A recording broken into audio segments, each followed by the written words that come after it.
جس کے تابع دشت و دریا و سمندر، زمین جس کے حکم کی پابند ہو، چرند و پرند، جانور و درخت سبھی جس کے تابع دار ہوں، زمین پہ جو خدا کا نائب ہو، جو مسجود ملائک ہو، تمام مخلوقات میں سب سے افضل و اعلیٰ ہو، اسے انسان کہتے ہیں۔ یہ کتابوں میں پڑھا، علماء کرام سے سنا، لیکن جس نے صحرا و سمندر پر حکمرانی کر کے دکھائی،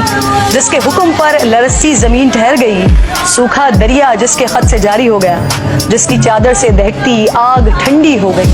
جس کا واسطہ دے کر مجاہدین نے دریائے دجلہ میں گھوڑے دوڑا دیے،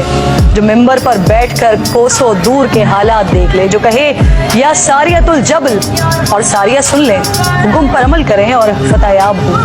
اسے کامل مکمل اکمل مراد نبی داماد علی شہید ممبر و محراب امیر المومنین خلیفہ دوم امام عادل فاروق اعظم سابقین الاولین عشرہ مبشرہ کے بزم نشین محدث قرآن فاتح روم و ایران حضرت عمر فاروق رضی اللہ تعالیٰ عنہ کہتے ہیں۔ عالم کا سب سے کامیاب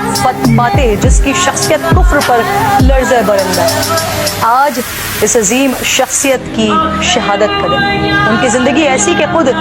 رسول خدا نے دامن دعا پھیلا کر مانگا، شہادت حق کی گواہی ایسی کہ فرشتوں نے بھی جشن منایا۔ آپ وہ صحافی جس نے سب سے پہلے اعلانیہ اسلام قبول کیا، آپ ہی کے قبول اسلام پر پہلی بار مسلمانوں نے اعلانیہ نماز ادا کی، آپ نے اعلانیہ ہجرت فرمائی، طواف کعبہ کیا اور کفار کو چیلنج دیا کہ یہ مت سوچنا کہ عمر چھپ گیا ہے یا بھاگ گیا ہے، میں ہجرت کر رہا ہوں، جسے اپنے بچے یتیم اور بیوی کو بیوہ کروانا ہو وہ آ کر مجھے روک لے۔ آپ نے جب اقتدار سنبھالا تو اعلان فرما دیا کہ میری جو بات بھی قابل اعتراض ہو مجھے اس پر سر عام ٹوک دیا جائے۔ آپ نے 22 لاکھ مربع میل پر حکومت کی، آپ نے ریاست مدینہ کو ریاست کی شکل دی، بیت المال قائم کیا، عدالتیں بنائیں، قاضی مقرر کیے، فوجی دفاتر ترتیب دیے، فوجی چھاونیاں قائم کی، جیل خانہ جات اور پولیس کا محکمہ بنایا، مردم شماری کروائی، ملک کی پیمائش کا قاعدہ جاری کیا، نہریں کھدوائی، رضاکاروں کی تنخواہیں مقرر کی، کوفہ و بصرہ اور قاہرہ جیسے شہر آباد کروائے۔ آج ہمارے حکمران کسی ایک منصوبے کا سنگ بنیاد رکھ دیں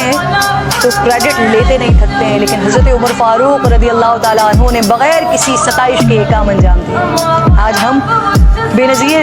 کارڈ اور احساس پروگرام سے غریبوں کی زندگی بدلنے کی باتیں کرتے ہیں۔ آج سے 1400 سال قبل حضرت عمر فاروق رضی اللہ تعالیٰ عنہ گلی کوچوں میں گشت کر کے غریبوں کی خبرگیری کیا کرتے تھے۔ احساس ذمہ داری اتنی تھی کہ فرماتے تھے کہ اگر فرات کے کنارے کتا بھی پیاس سے مر جائے تو اس کی جواب دہی مجھ سے ہو۔ آج توشہ خانہ اور لندن کی منی ٹریل مانگنے پر حکمران غصے میں آ جاتے ہیں، اس کو سیاسی انتقام قرار دیتے ہیں، لیکن دور عمر فاروق رضی اللہ تعالیٰ عنہ میں سب مسلمانوں میں بیت المال کا کپڑا تقسیم کیا گیا۔ کپڑا اتنا تھا اس سے طویل القامت شخص کا کرتا نہیں بن سکتا تھا، اور حضرت عمر فاروق رضی اللہ تعالیٰ عنہ دراز قد تھے۔ جب لوگوں نے حضرت عمر فاروق رضی اللہ تعالیٰ عنہ کو اسی کپڑے کا کرتا پہنے ہوئے دیکھا تو کھڑے ہو گئے اور سوالات شروع کر دیے۔ ایسے میں آپ کے صاحبزادے آگے بڑھے اور وضاحت دی کہ میں نے اپنے حصے کا کپڑا اپنے والد کو دیا ہے تو ان کا کرتا بن گیا۔ وقت کے خلیفہ نے وضاحت پیش کی، لیکن آج اگر ہمارے حکمرانوں سے سوال ہو جائے تو کہتے ہیں پوچھنے والے کہ ہمت کیسے ہوئی، پتھراؤ کروا دیتے ہیں، اداروں پر ڈنڈے چلوا دیتے ہیں۔ حضرت عمر فاروق رضی اللہ تعالیٰ عنہ سیاست، امامت، فوجی قیادت کے ہی ماہر نہیں تھے، بلکہ اللہ تعالیٰ نے آپ کے سینے کو نور سے بھر دیا تھا۔ کئی مواقع پر حضور نبی کریم صلی اللہ علیہ وآلہ وسلم آپ سے مشورہ مانگا کرتے تھے، جو مشورہ سیدنا عمر فاروق رضی اللہ تعالیٰ عنہ نے دیا، قرآن کریم کی آیت مبارکہ اسی کی تائید میں نازل ہوئی۔ ازواج مطہرات کے پردے، قیدیان بدر، مقام ابراہیم پر نماز، حرمت شراب، کسی کے گھر میں داخلے سے پہلے اجازت، تطہیر سید عائشہ فاطمہ عائشہ رضی اللہ تعالیٰ عنہا جیسے عام معاملات میں سیدنا عمر کی رائے، مشورے اور سوچ کے موافق قرآن کریم کی آیات نازل ہوئی۔ علماء و فقہاء کے مطابق تقریباً 25 آیت قرآنی ایسی ہیں جو براہ راست فاروق اعظم کی تائید میں نازل ہوئی۔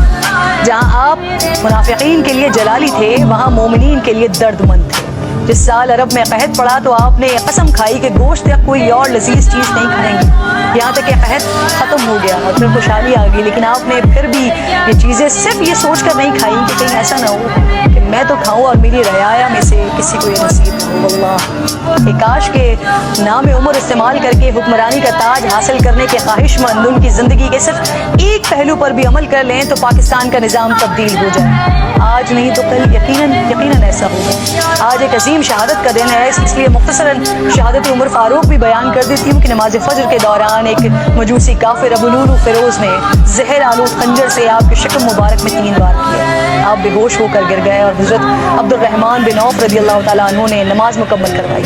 ظالم ابو لولو نے چاہا کہ کسی طرح مسجد سے باہر نکل کر بھاگ جائے، لیکن نمازیوں کی صفیں دیوار کی طرح حائل تھیں. اس نے اور صحابیوں کو زخمی کرنا شروع کر دیا. 13 صحابی زخمی ہوئے، جن میں سے 7 شہید ہو گئے. اتنے میں نماز ختم ہو گئی اور ابو لولو پکڑا گیا. جب اس نے دیکھا کہ میں گرفتار ہو گیا تو اسی خنجر سے اس نے اپنے آپ کو بھی ہلاک کر لیا. اور اس کے بعد جو حضرت عمر فاروق رضی اللہ تعالیٰ عنہ نے صحابہ کرام سے گفتگو کی اور جس طرح سے وہ پریشان تھے، جس طرح سے وہ رو رہے تھے کہ جب وہ اللہ رب الجلال کے حضور حاضر ہوں گے تو وہ کیا جواب دیں گے اپنی رعایا کے لیے، یہ بھی ایک اپنی تاریخ کا بہت بڑا واقعہ ہے.